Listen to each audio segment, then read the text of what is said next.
Good day, guys. Today we'll be talking about how to use a quadratic formula. A quadratic formula is like this.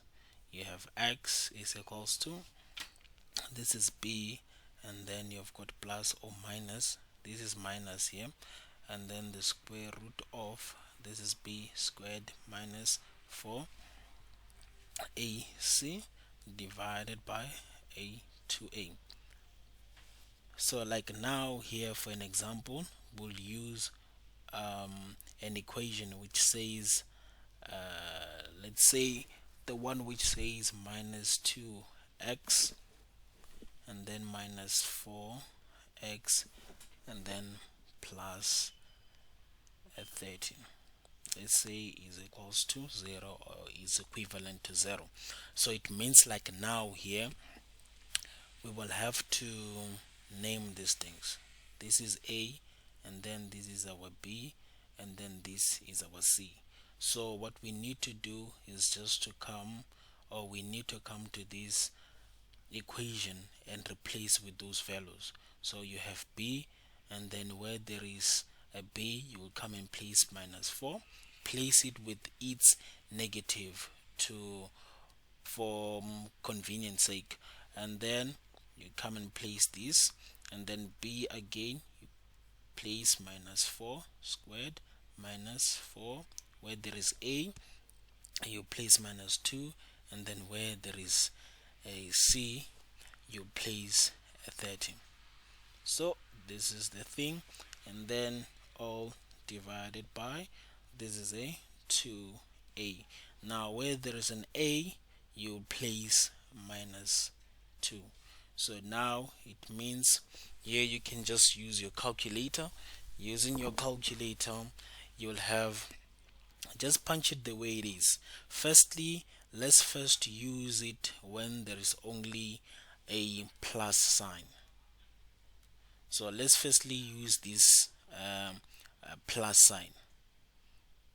Let's firstly use the negative sign. Let's firstly use the negative sign. So it will be what? It will be minus 4 minus your negative into negative 4, and then minus the square root of negative 4 squared minus 4 into negative 2 into 30 divided by 2 divided by minus 2, and then this just gives you a final answer of x is equals to, leave the space there, and then this will just show you that the final answer which you're getting is a 3.